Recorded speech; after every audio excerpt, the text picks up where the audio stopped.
Of you who don't know me, I'm Alberto Canena. I'm the medical lead for Latin America. And for me, it's a pleasure to present our keynote speaker today,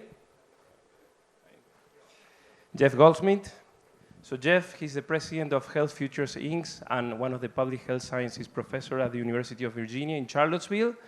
He has almost 40 years of experience in advising and in lecturing in health services management, public policy, and specifically in the future of healthcare.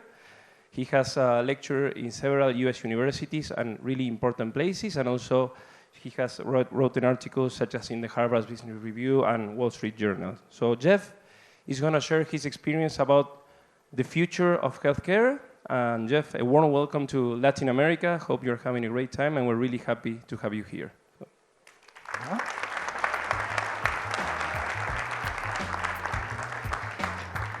Muchas gracias, Alberto, y buenas tardes. This is my very first visit to Brazil, so I have a lot to learn. It's also a new talk, which I have no idea how long it is, but my intention is that we will have a generous allotment of time at the end so that people can ask questions, make comments, just don't throw anything. That's all I ask. So some of you will probably ask, how does a person end up being a futurist? It's not obvious how you end up being a futurist. I can tell you what happened with me. It was largely an accident. I worked at the beginning of my career in the Medical Center Administration at the University of Chicago. It's a 700-bed academic health center on the south side of Chicago. And in 1980, I wrote an article for the Harvard Business Review entitled, "Can Hospitals Survive?" That basically said, because of changes in technology and medical practice, inpatient utilization in our hospital system was going to decline during the next 10 to 15 years, after going up steadily for 30 years. People thought I was crazy, but the article sold 7,000 reprints, and over the next 8 years, inpatient hospital utilization went down in the United States by 20%. So my phone began to ring, as you might expect. And one of the people who called me was a friend who was the editor of Hospitals magazine in the States. And he asked me, "Jeff, would you write an article for our magazine on the US healthcare system in 50 years? And I was like, come on, who knows? And then a light bulb went on. And I realized not only was I going to be dead in the year 2036, but so would everybody who had read the article. So it was one of those liberating moments where I realized I could say anything and be completely wrong, and no one would know. I said, I can do this. So here we are, 40 years later. It's so much fun. It's worth noting that the internet has blown my cover, because now you can find all of my stuff on the internet, and on my website, which is down there at the bottom, these are some of the things I said in that article 40 years ago. So you're welcome to visit my website and see how wrong I was about other things. So what is the hard part about forecasting? And I want to say to the physicians in this room, I'm not one of you, I'm not a physician. I've worked with physicians all my life. I absolutely love working with physicians. I'm also not a scientist. I am simply an avid reader who is addicted to reading medical journals and the scientific press, and I have a lot of friends that I gossip on the phone with, so that's where a lot of this stuff comes from.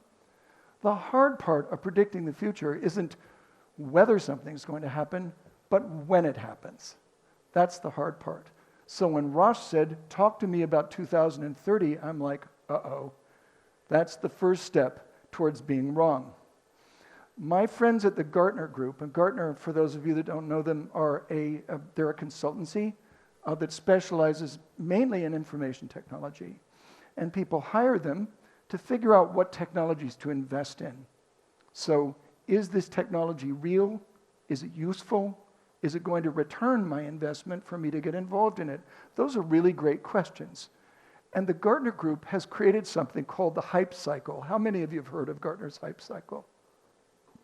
Well, it's really useful in thinking about the future, because we have a hyperactive culture that reveres science and technology, And when a new idea appears, there's all these articles about it, and it's going to happen the day after tomorrow, and it's going to change our lives.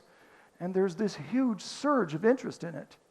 And then people buy it and begin using it and discover that it doesn't work, or it doesn't deliver the benefits that people expected. And the technology crashes into what Gartner calls the trough of disillusionment, which I call the slough of despond. Then the fun starts. Some technologies never survive the crash. They just disappear. But the teams that built those technologies are challenged. The scientists, the engineers, the marketing and finance people collaborate, and they begin saying, how can we make this technology actually work for the customer? How can we create a business model so that people can afford to buy it, and that it creates benefits that return on the investment? The technologies that survive that process end up becoming a part of our lives, like that iPhone is a great example. Now, of course, in medicine, we've got all sorts of things that we expected to have yesterday that we still don't really have. I remember during the beginning of the 1990s, there was all this excitement about gene therapy.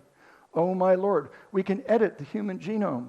We can delete genetic code that exposes us to risk, and people will be healthy and happy. Well, here we are in 2023, and by the best estimates that I've been able to find, maybe 1,500 people in the entire world have gotten gene therapy and benefited from it. So this is a very hard problem, predicting what's going to happen. So I just want to say that to you so you will help, maybe forgive me a little bit if we get to 2030 and a bunch of the stuff I'm talking about in this talk doesn't happen. So here's the things we're going to talk about. Two big things, and incidentally, I don't read my slides. You know how to read, or you wouldn't be here. I'm going to talk about two things that really scare me, the big threats that we'll talk about in a minute, and then these other 6 things. And some of the discussion about digital health sort of looked forward to some of the things I'm going to be talking about here. And I wrote a book about digital health in 2003, 20 years ago, called Digital Medicine Implications for Healthcare Leaders. So I've been working in this space for a while. So one of the first things that scares me is the drug-resistant infection. That's right in the wheelhouse of the people in this room. Antibiotic-resistant infections killed 1,300,000 people in the US in 2019, and a UN panel predicted as many as 10 million deaths annually by 2050. That's a whole lot of deaths. That's like 15% of the global death toll in the world right now. And what's happening here is real simple. Is it because we have not invested aggressively enough in antibiotics? We are losing the war of evolution against microbes. And of course, many people in this room know more about this than I do. Only 3 of the leading pharma firms are working in antibiotics, and only 2 new classes of them have been introduced in the last 20 years. That's nowhere near enough effort. We have the science, but we're not applying it to this problem. New antibiotics cleared by our US FDA slumped dramatically from the 1980s until that first decade of the 21st century, rebounded a little bit to 15, that's it, in the 10 years between 2010 and 2020. And what's even sadder is the drugs that did get approved, a lot of them aren't used because they didn't make any money, or because the companies that developed them ended up being acquired and the marketing of the drugs fell off as a result. So you think about it, where's drug development money going right now? Well, it's going into cancer, it's going into heart disease, it's going into diseases of the nervous system. Where's the societal risk? Well, as COVID has clearly demonstrated to us, it's an infection. And we lost tens of trillions of dollars in wealth in our world in the 3 years that we've been fighting this disease. And we had to work like the dickens to get our tool set up to the point where we could stand a fighting chance of defending ourselves as a society and an economy. We've got a lot of work to do here, and I wish I could say that COVID has taught us our lesson, and we're going to see fresh flows of money into infectious disease. We're going to see fresh urgency on the part of our regulatory agencies. If it's there, it's very well hidden. I don't see it. This is a big risk, and we really owe it to ourselves to get on it. The other one, okay, now just, these are not surprising to you. Certainly in the hospital world, we saw as a result of COVID, a significant increase in hospital-acquired infections that are resistant to antibiotics. And also something we'll be talking about later, COVID damaged the microbiome. It damaged some of the native organisms that help us fight disease. And we've seen flare-ups in drug-resistant TB and gonorrhea. There's no excuse for this. We need to do a better job as a society, and I really hope we can. But another risk that really worries me, and it's a little bit out of the lab, but I mean, a lot of your labs are in hospitals, is cyber terrorism. The British National Health Service WannaCry attack, this was a group of North Korean hackers, cost the NHS nearly $120 million in May of 2017. Believe it or not, it was an accident that they ended up in the NHS, but it was a happy accident for the hackers because they ended up terrifying an entire country and exposing its patients and physicians to huge risk. Ransomware attacks on hospitals and other care systems surged during the pandemic. What a horrendous comment that is on people's moral compass. We had just in the States alone, 170 cyber attacks in 20 and 21, starting in the fall of 2020, with over 1,700 care sites affected. And of course, in most of these cases, what the attackers were doing were locking people out of the electronic record system so that clinicians were denied access to information about the patients they were taking care of. The biggest attack in the States so far has been against Common Spirit, which is a Catholic health system run by friends of mine that own 140 hospitals. The cyber attack on Common Spirit locked clinicians in 140 hospitals out of medical records for 2 weeks. Think about what it was like to be the overburdened clinical teams in these places that were trying to take care of patients with basically no access to information about what was going on in them, no ability to access the records, no ability to access results that were coming through those systems. This really bothers me. It takes months in many cases to repair the damage that's done to the electronic record systems of these places, and patients are at mortal risk during the course of these outages. But believe it or not, those ransomware attacks aimed at the record-keeping systems in hospitals are not the biggest risk. This is the biggest risk, and that is this emerging idea supported by 5G of the Internet of Things. Personally, as a non-IT person, I am baffled by the Internet of Things. I cannot understand why it is cool or appropriate that every single thing in my house is supposed to be connected to the Internet. I totally want my toilet connected to the Internet. Totally want my toilet connected to the Internet. And when I went out to buy a range for my kitchen, for the life of me, I couldn't buy anything other than a smart stove. I like cooking with gas. A gas range is completely capable of blowing up my house. And what I kept telling the salesman was, no, I don't want a smart range. I want a stupid range that responds only to me and no one else. I want a range that behaves like a Cocker Spaniel. Not a range that is open to input from the rest of the world. Thank you very much. Well, the problem in the hospital is that every single device in the hospital is connected to the Internet. It's either connected directly to the Internet to enable, information to move around, or it's connected via Bluetooth, which we're discovering is sort of porous to external interference. So about 4 years ago, I heard an absolutely terrifying talk by a black hat hacker named Josh Corman, who ended up being hired by our US Department of Homeland Security about all the stuff that a black hat hacker could actually do if they wanted to weaponize a hospital. And this was the list. They could shut down the air conditioning systems in hospitals. So in Phoenix, Arizona, you shut down the air conditioning system in the hospital, and 3 hours later, it's an oven. You shut down the elevators. You shut down the electricity in the operating suites. You shut down access into the hospital because you can't open the doors. Then, you can reprogram the infusion pumps in the hospital to basically pump an entire day's worth or 12 hours worth of medicine into a patient in 5 minutes and kill them. You can hack into the imaging systems and increase the dosage administered of radiation to the point where it kills them. It went on and on and on. In other words, black hat hackers can use the porousness of the information protections in these devices, many of whose passwords are hardwired into the machinery and cannot be changed, and many others of which passwords you can find on a website called Shodan. You can just look it up, and there it is.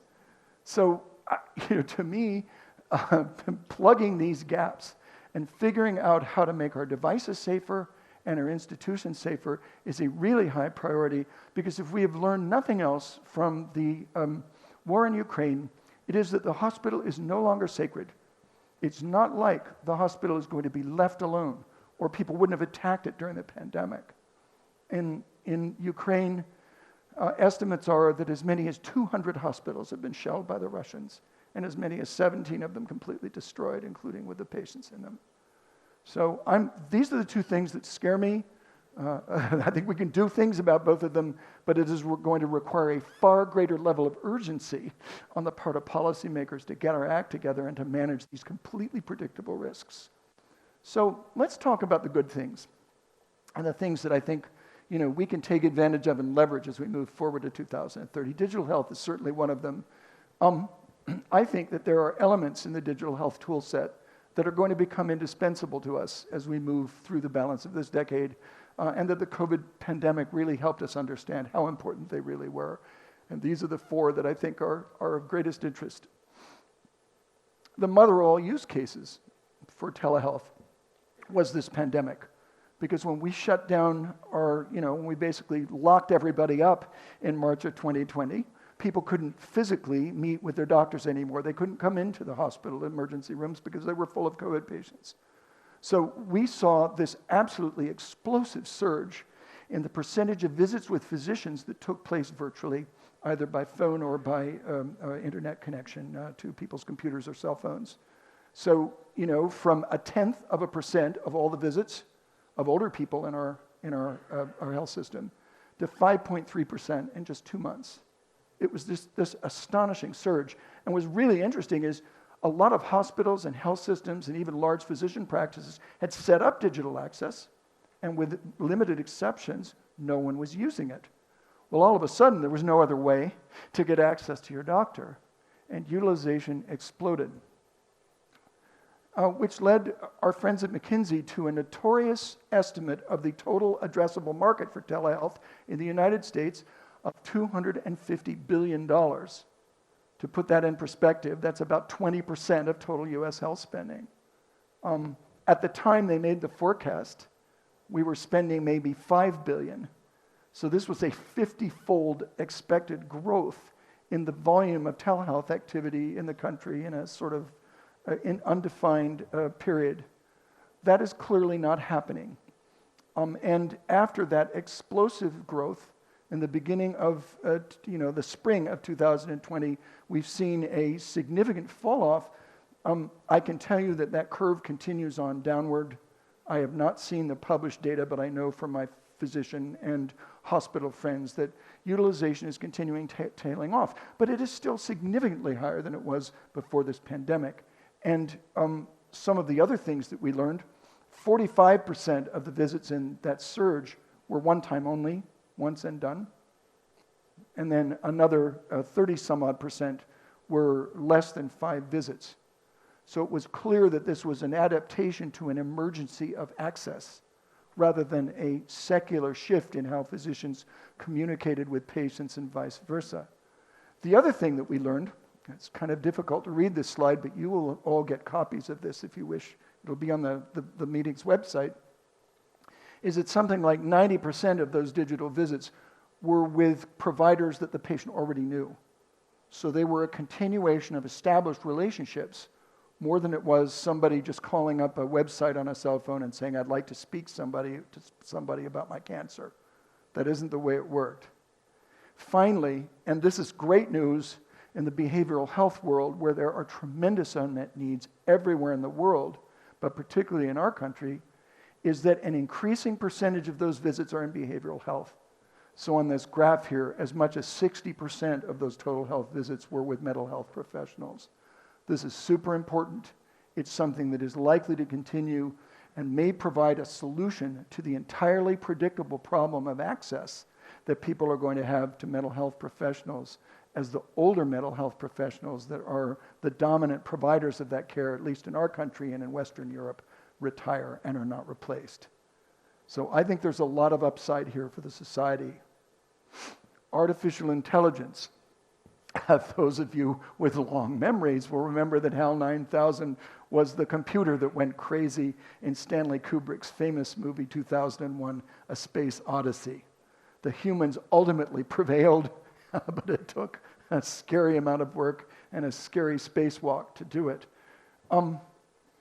In 2012, Vinod Khosla, who was a founder of Sun Microsystems and a big wheel venture capitalist in the Silicon Valley, wrote a famous article about medicine and AI in which he argued that medicine was, quote, akin to witchcraft, driven by tradition, not by data, and that the central issue in medicine, which is diagnosis, something that you are all concerned with, was really an algorithmic challenge.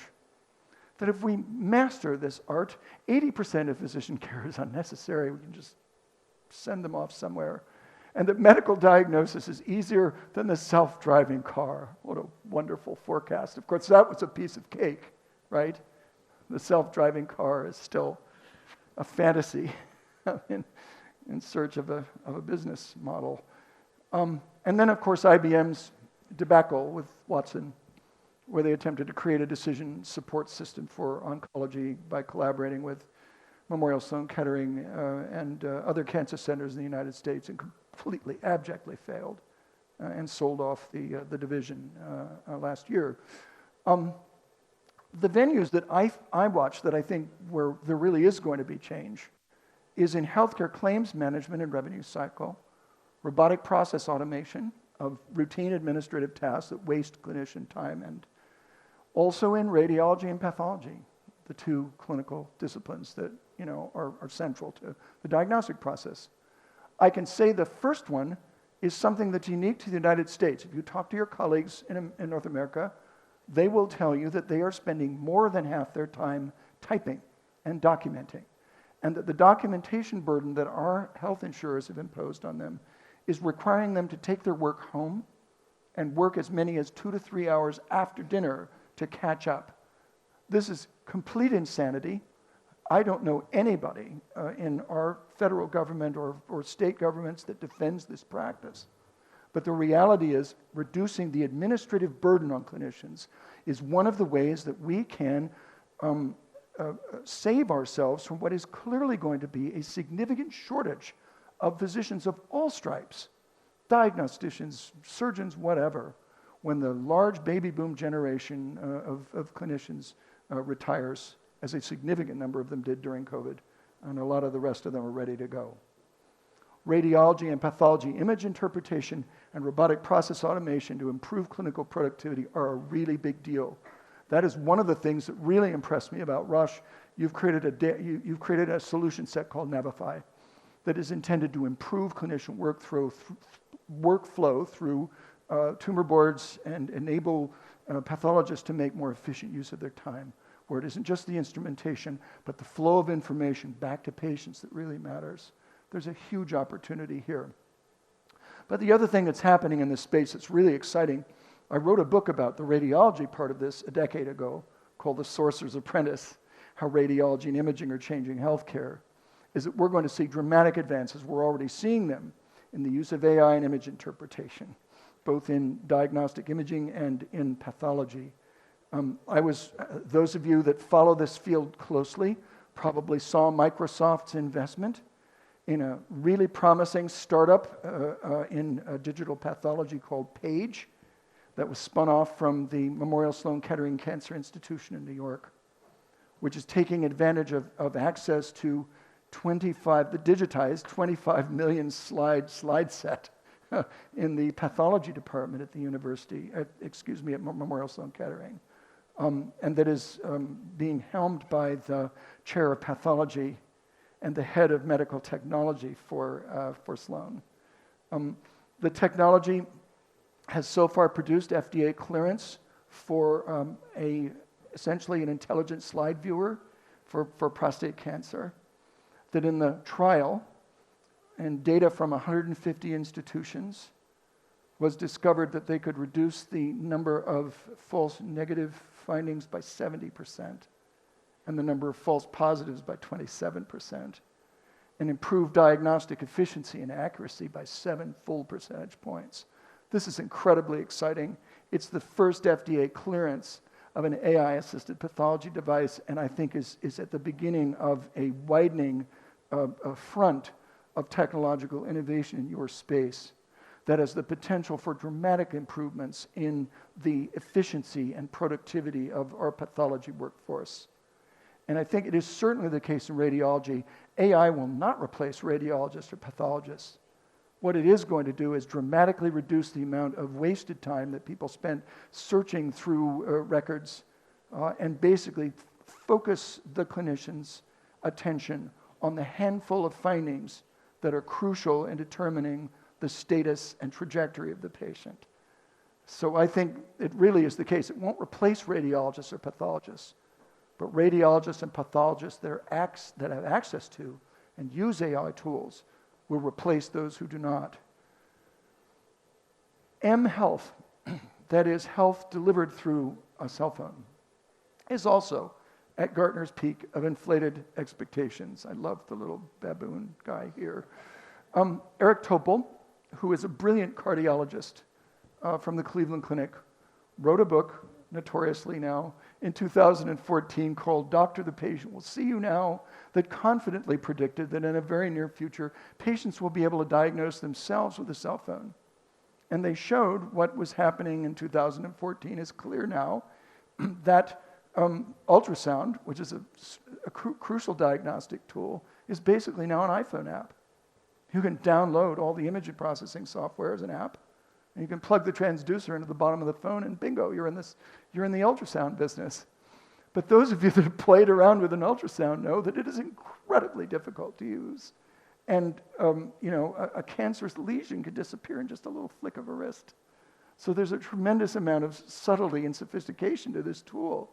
So the idea that, Joe Sixpack is going to plug in his, phone, download the app, and oh my God, I've got cancer. That is not the way it's going to go at all. It is amazing what you can attach to an iPhone. I mean, it is astonishing all the things that you can download and do with, appropriate attachments to diagnose, conditions that are present in a patient. There are 325,000 iPhone apps and apps in the Google Play Store, 325,000. How many of them work? How many of them are accurate? How many of them have validated clinical endpoint? I mean, there's almost nothing there. It's just it's like a complete Wild West frontier. And unfortunately, there's about 100% mortality rate per year. That's how much turnover there is in app space. Now all we need is a business model.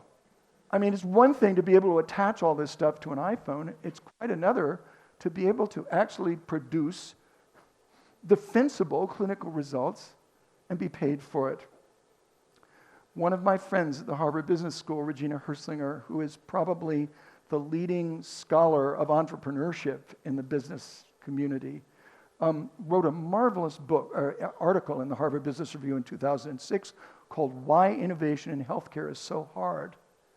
And one of her key points is, it isn't enough to have an invention.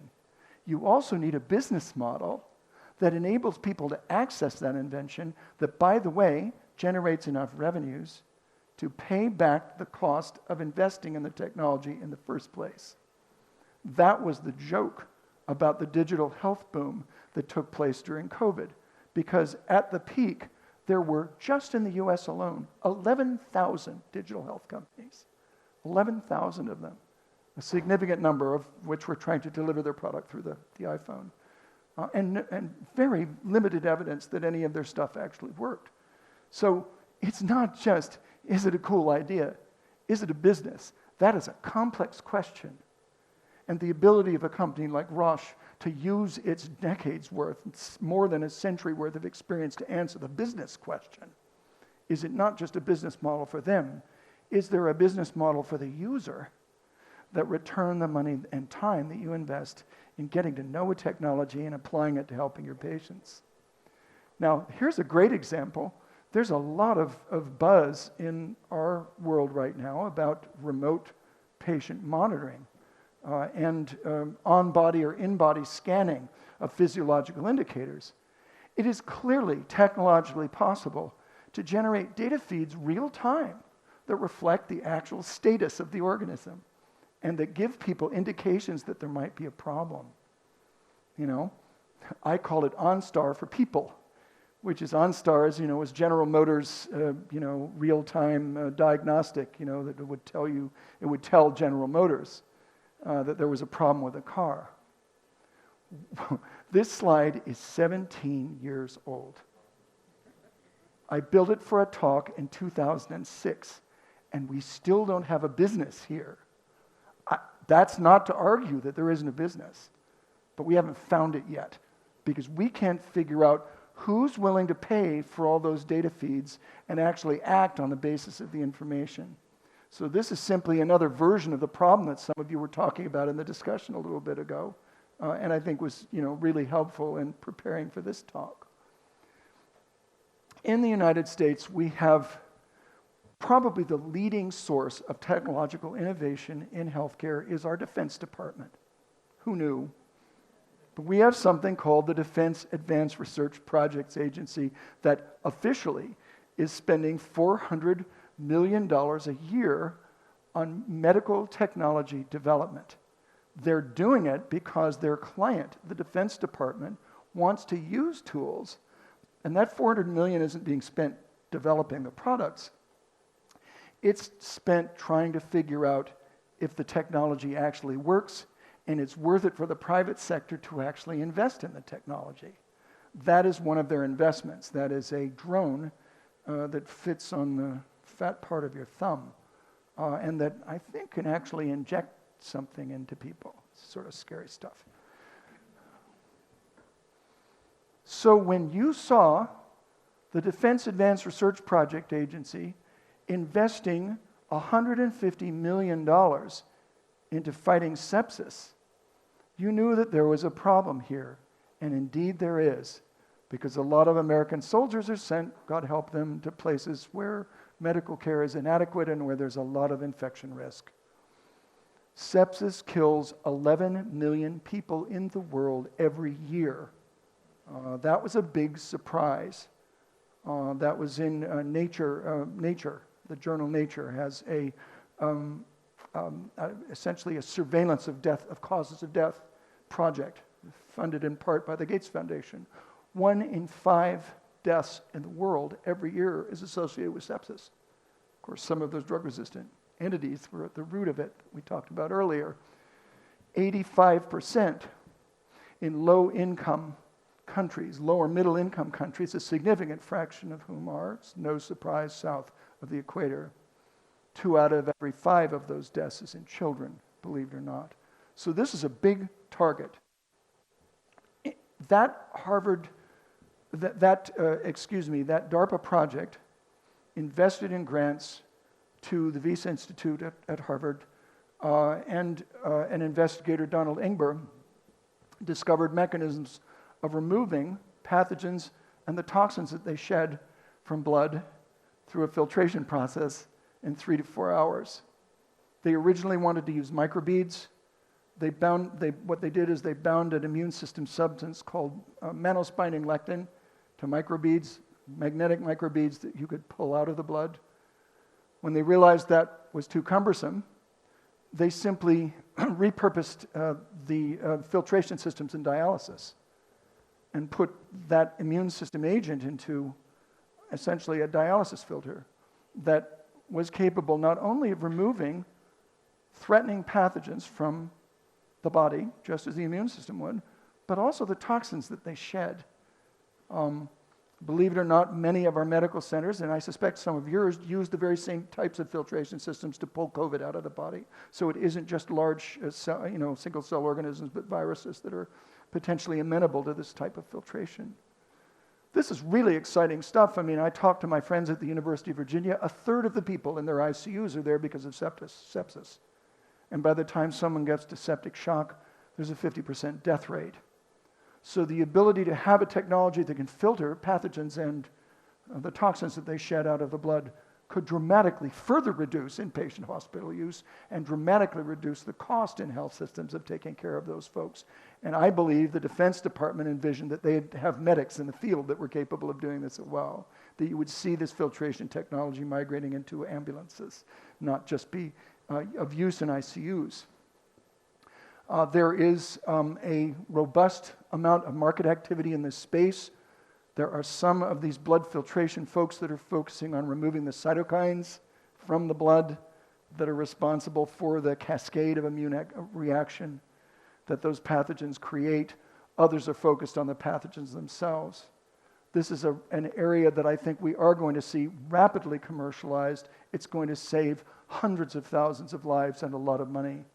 And maybe make your job a little easier.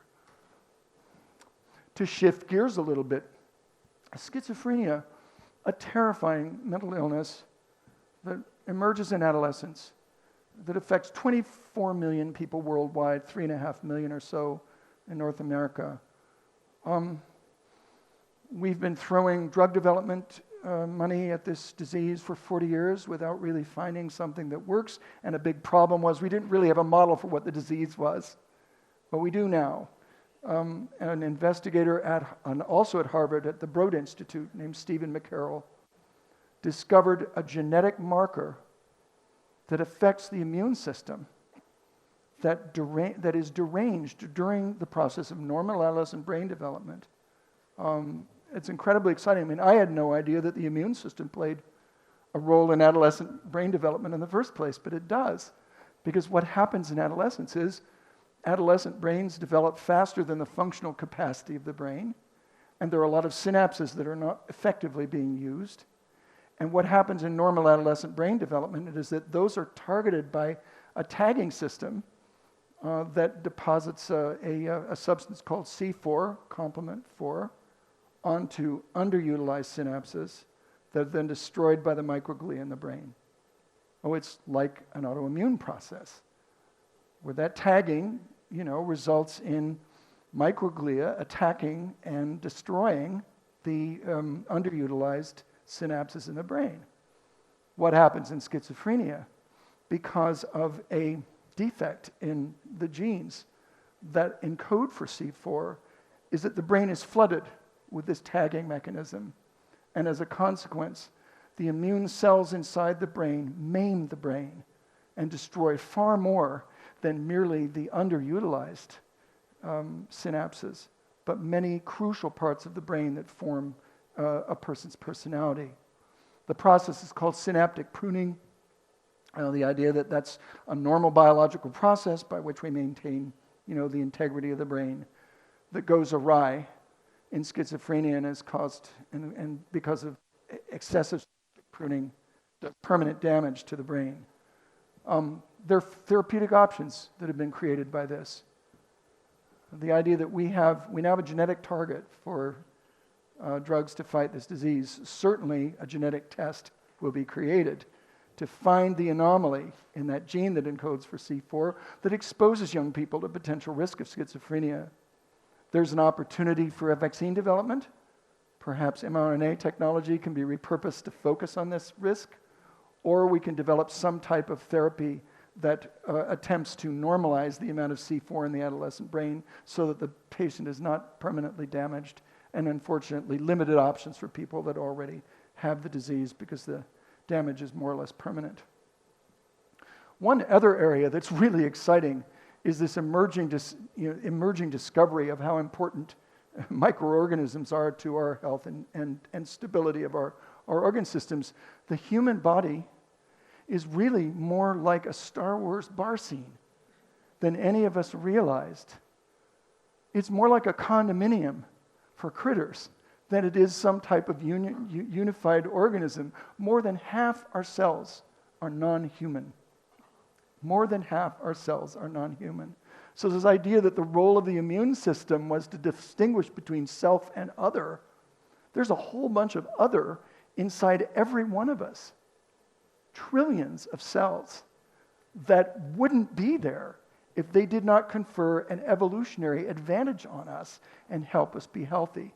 The most dramatic example is the human mitochondria. Mitochondria are the key to our metabolism. They generate the heat that keep us warm and that digest our food. Those mitochondria were primitive single-celled organisms that found a home in our bodies and that performed an incredibly valuable function and that are now essential to us to survive. So the fact that we developed collaborative relationships with viruses, bacteria, fungi, archaea, it's sort of wonderful when you think about it. Disorders in that large population of critters is becoming clear, plays a key role in obesity, in IBD and other autoimmune diseases, in Parkinson's disease, and a whole lot of other things. And we learned during COVID, the microbiome was damaged by COVID, whether it was by the virus itself or by the storm of cytokines that the body created to fight the virus. Genetic diversity in the microbiome was dramatically narrowed. A lot of useful critters were killed off, and an increasing percentage of the remaining microbiota in the post-COVID patient or the patient suffering from long COVID are of the drug-resistant variety.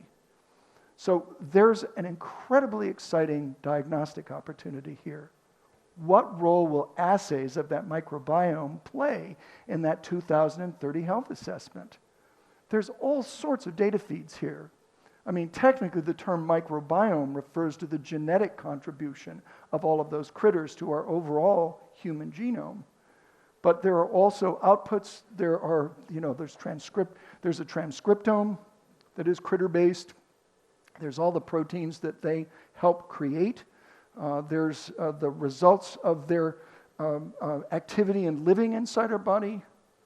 It's not entirely clear what the most useful data sets are going to be that help the clinician of 2030 understand how healthy someone's microbiome is, how useful it is in contributing to the health of the patient, and what we can do clinically to improve the health and protective power of all of those critters. It's incredibly exciting.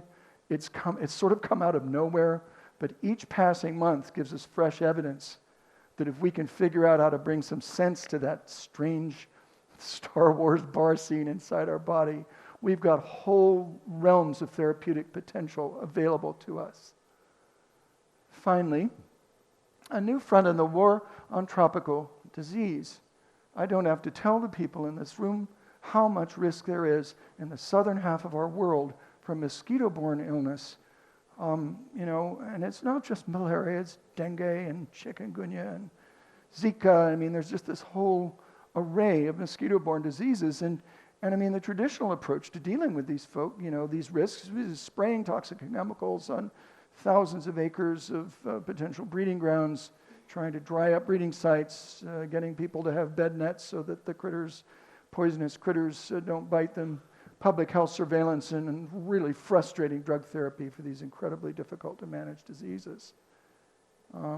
Just malaria alone, 250 million cases a year, plus or minus 400,000 plus deaths a year, nearly all in that southern hemisphere. The long-sought alternative to fight these diseases is vaccination. We've been piddling around with malaria, which is an incredibly difficult target, for the better part of 20 years. There's some optimism that we may be getting close to a vaccine that we can use broadly. But when you think about how much vaccine development costs, and we learned a lot about that with COVID, and how difficult it is to distribute it widely, particularly to poor areas of the world, vaccination strikes us as a technologically possible but socially problematical solution.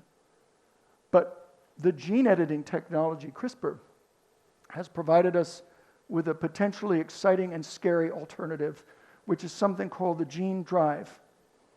CRISPR has been with us roughly a decade as a technology. It's basically a hyper-specific gene editing tool that enables us to identify a segment of the genome that we would like to see replaced, and then at scale to be able to introduce a CRISPR, I don't know what you'd call the little critter, into the body that finds the specific gene segment, X's it out, and replaces it. Well, what gene drive does is attempt to perform that substitution at the level of a population of potential vectors of disease. And you know, our scientist friends have been fiddling with this technology, and there it is. You know, in a normal process of inheritance, you know, we can send a male with an older gene into a population of normal female mosquitoes, and there will be a little bit of adoption of the new gene, but not enough. And typically that intervention peters out without having a significant effect on the toxic potential of the population. But with gene drive, it's possible to actually affect the total burden of the pathogen by eliminating the ability of females to reproduce, or by eliminating the ability of the female to be a host to the malaria plasmodium itself. We have, in the late part of 2020, now gotten fairly convincing evidence from large cage trials that if you give CRISPR-infected mosquitoes enough time and energy, and you target very specifically the gene that is involved in sexual choice between males and females, you can eliminate the female part of a mosquito population in between 8 and 12 months. And in the large cage, you create a population of mosquitoes, you feed them, they reproduce, and through enough reproductive cycles, the females become incapable of reproducing and therefore incapable of infecting their progeny, infecting the rest of us. This is potentially an incredibly valuable tool, but some geneticists have likened it to a nuclear weapon, because it's not clear that when you release a gene drive into an ecosystem that you don't end up doing some kind of unintentional damage to the environment. There was a great paper that I found in research for this talk that found 8 possible large environmental risk factors in a gene drive campaign. Those are some of them listed immediately below, as well as the problem of off-target mutations, inadequate coverage of the gene, etc. And DARPA is concerned enough about these issues because they believe that gene drives could be used against our troops, that they're investing probably 9 figures in figuring out how to turn a gene drive off, or how to create gene drives that don't wipe out an entire population that you have to do over and over again in order to have the result that we are looking for. I think that by 2030, and not to mention the fact that we really need the cooperation, active support of the communities that are going to be affected by this activity. We can't just fly in there and say, you know, we're from the capital and we're going to fix this problem. Because it's the communities that they live in that are going to be affected by what we're doing. We're going to need their help and their active encouragement, not just passive collaboration. Then, of course, as we've learned from COVID, you know, we can find out whether a pathogen is present in a community, not by testing everybody, but by testing the wastewater in the community. So we're going to be someone is going to be creating assays that enable us to tell, really in a very efficient way, whether a pathogen is present or absent in a given population. And that we'll even be able to do this with airplane laboratories and determine whether there are pathogens that are flying in from somewhere, like they did from China in January, February, March of 2020. You know, that issue of what patients and their families want came up in our earlier discussion, and I thought that was really important because as my own personal experience, you know, the diagnostic decision had a profound effect on patients. I am a cancer survivor. In Christmas Eve of 2014, I was told I had a squamous cell carcinoma in my neck.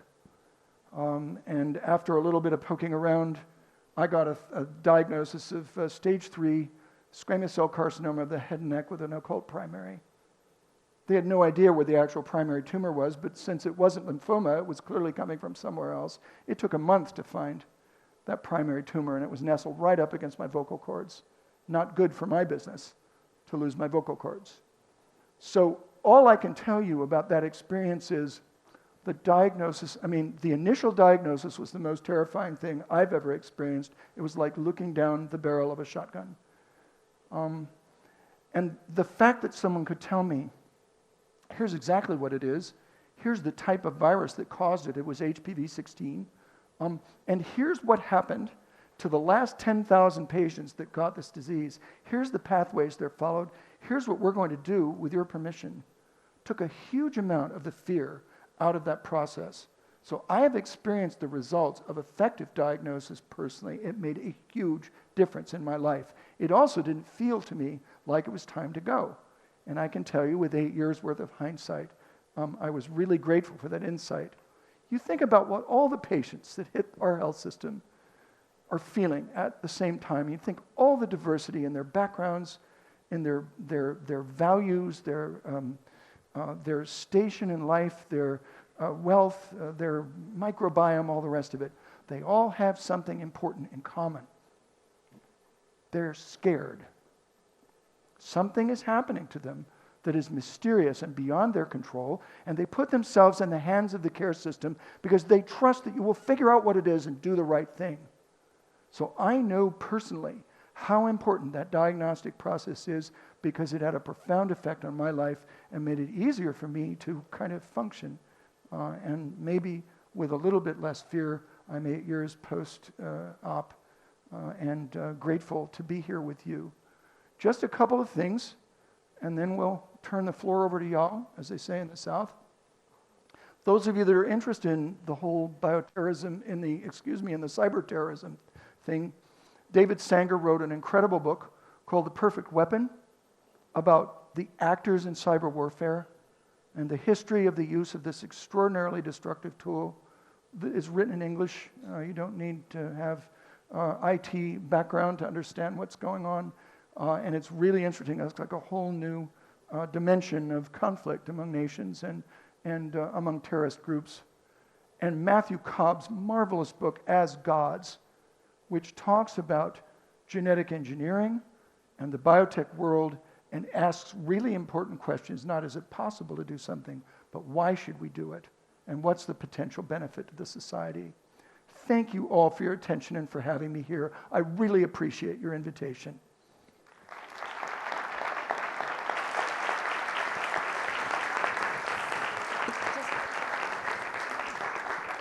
Thanks a lot, Jeff, for that amazing presentation. We've still got some time for questions, no? Oh, Yes, you please. want? Yes? Mm-hmm. Yes, so go ahead. Yeah, Some questions, please. Just don't throw anything. Oh, there must be a couple. Thank you. Hey, Jeff. I have a question. How do you see the new technology-based companies coming to the healthcare world? For example, Amazon, Microsoft, and so on. Frankly, I don't think they have the faintest idea of how hard this is. They don't have the faintest idea how hard this is. And I put that Vinod Khosla quote in there about 80% of physicians unnecessary to kind of give you a hint about how much they have to learn. I think it would really help if a lot of them had a disease problem themselves and went through the process that I talked about a little bit ago. I mean, they have lots and lots of money. Whether they have the wisdom to invest in the right technologies. I really like Microsoft in all of this process. I liked the acquisition of Nuance, which I think was aimed at some of the administrative, it is like the premier speech recognition company in the US. A lot of their tools are built into our iPhones. They are increasingly accurate. I love the investment in Page. I think that was really smart. I think of all of these companies, Microsoft has been fiddling around in this space for several decades. I think they come the closest to understanding how hard this is and how long it's going to take them to have a significant role in changing our lives. Other questions? Back of the room. about the future, about the skills that we will need to address future needs. We have found several markets, several areas where people is struggling to find pathologists or to find, But in the other side, we see also, like in several markets, as you have mentioned, the amount of doctors are still properly. So how do you see this balance, and how do you see the skills that we will need to address future medical needs in our reality, in our markets? Oh, that's a really tough, complicated question that you asked me. I think so much physician time is wasted on challenges that don't require 20 years worth of preparation, that we could dramatically improve the productivity of our clinician workforce by figuring out a better and more efficient division of labor between physicians and the rest of their teams. And the fact that we're going to have intelligent tools like artificial intelligence is going to make those folks, the folks that could free up physician time, more productive. So I actually think the technology is going to be our friend here, and that we're going to be able to spread the burden of both communication with patients and discovery a little more broadly.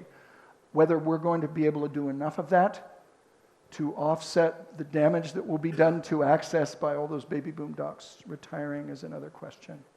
I think it's going to be really challenging. But that's what we're going to have to do. And I think, the earlier session really got at that, I think, very well. Other comments or questions?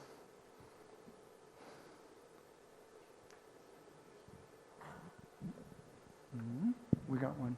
Fabulous talk. Thanks. Any thoughts on the demographics of aging population, not in the workforce, but as customers, consumers, patients, and their needs, and the lack of expertise, but within a very few segment of the doctors that know how to treat patients of that age bracket? That's a great question, because some of my colleagues were present at the attempt to create a medical specialty called geriatric medicine that completely failed. It just went, and it is not that there wasn't a need. You just articulated it very well. It's not merely internal medicine that is required. There's a significant behavioral component to the problems that older folks experience. Believe me, at age 74, I know a lot about that. So I kind of feel like the model that we need to create, we need a new model for how primary care is delivered to people of my vintage. And I'm not sure I see that happening at the pace that would comfort me, that there's going to be somewhere around. I saw my doctor. I adore my doctor. He's a general internist, and he told me something really sad. He said people just aren't going into general internal medicine anymore. They're just not going into it. Because we haven't paid the general interest enough or given them enough respect in the medical community for young people to want to choose it as a specialty. That really scares me. And at the personal level, I don't know who's going to take care of me when he retires. Right here. Following this discussion about Microsoft and Amazon and everything, how do you see GPT today arriving in this whole world of questioning and doing things and people don't thinking very much? You mean the chatbot? Yeah. Oh boy. I don't know. I mean, all I can say is I think medicine is so complicated that it's going to require sort of venue by venue, clinical venue by clinical venue, application of AI tools. I don't think a chatbot is going to have a sufficient amount of bandwidth and processing power to be able to support the communication that would otherwise take place between a patient and a physician. Diagnosis is subtle. It's hard. There's all sorts of inputs that can't be generated just by listening to the voice. So maybe I'm not answering your question. It's much more sophisticated than the Dr. Google today, right? Well, Dr. Google, I actually have a slide in a talk that I've been giving that shows, what is Alexa? The idea is this: Alexa, I'm feeling kind of funny, and somehow something helpful comes out of the little. I'm just baffled that people think that there's going to be a solution to this tomorrow or the next day. this is really hard what you do. Really hard. Right here. Oh, sorry, I didn't mean to cut you off. Thank you for that. The future of healthcare is my passion, so I'm really eager. But I was curious about your point of view in terms of the future of hospitals. You mentioned at the beginning that your prediction, but how do you see hospitals in the future? Are they going to disappear, or what's your point on that? I mean, they clearly didn't disappear during COVID. They were completely overwhelmed. So I think, I think that hospitals are going to play a vitally important role in our future. And, certainly in the States, frankly, they were all we had for public health infrastructure. If it wasn't for the hospitals performing that role of informing people, getting the tests out, getting the vaccines out, we would have lost hundreds of thousands more people. They performed public health functions for which they were not paid, but they were the only entities that were capable of acting at scale across a population in a large metropolitan area. So I think they're really going to be essential. And certainly in the States, there's parts of our country where the reimbursement and payment to doctors is so inadequate that if the hospital hadn't moved in and employed those doctors, there wouldn't be any doctors in whole segments of our states in the northern tier of our country. So I think hospitals have been flexible enough to fill those gaps. You can make the same argument about mental health. It's probably not an efficient use of acute care infrastructure to be taking care of people with mental health problems, but we shut down most of our mental hospitals in the United States, and there was nowhere else for people to go. Hospitals filled that gap. So, clearly we need to do a better job of defining what it is that we want them to do, but I certainly don't see them disappearing. They're absolutely essential to our health. Yes. Hey. I have a question regarding a topic that is very common in all around the world. That is that basically regulation is always behind and is not at the level that should be, no? Due to that science development. And what do you think, or what thoughts do you have regarding the necessary risk-taking and the interaction that maybe the different participants of all health market should have? No, it's known that startups always take big risks because they have nothing to lose at the beginning. And how do you think that the different actors, big companies and small companies or startups, should interact, or how? I don't know if you have thoughts or experiences or success cases that are interested to share. I mean, I worked in government before getting involved in healthcare. I worked for the governor of Illinois, which is a state of about 8 or 9 million people in the Midwest. So, I mean, I actually wanted to work in Washington. I wanted to work in the White House. And I was so frustrated by our inability to make sense out of changes in our environment and actually help that I left. And a lot of my colleagues that went into government ended up in industry because they felt that industry was more dynamic and more capable of responding with greater alacrity to social problems. So I wish I felt more optimistic that we were going to see a quantum improvement in government decision-making. I mean, you heard about you're seeing the struggles in the National Health Service, a model that many people felt for the entire world is really falling apart. Our large public health agencies in the states are really struggling to redefine their role and to be more effective. So I guess my sense is, what COVID taught us is that if there's an authentic emergency, you can make immense progress in a matter of months. Why wasn't that a sufficient demonstration that we shouldn't be taking 10 years to approve and clear vaccines? Why does it take 10 years to bring a valuable drug to market and cost $1 billion or $1.5 billion? There's no excuse for it. Do we have to have things burning down around us before we get our governments to respond with the alacrity that they are capable of and that they clearly demonstrated during COVID? Because some of the stuff I talked about is at the level of an authentic emergency. We just don't have the sense of urgency in many of our governments to respond in the way they did with COVID. It's not that they can't do it. Thanks for the question. It was a great question. Thank you all very much for having me here, and good luck to you.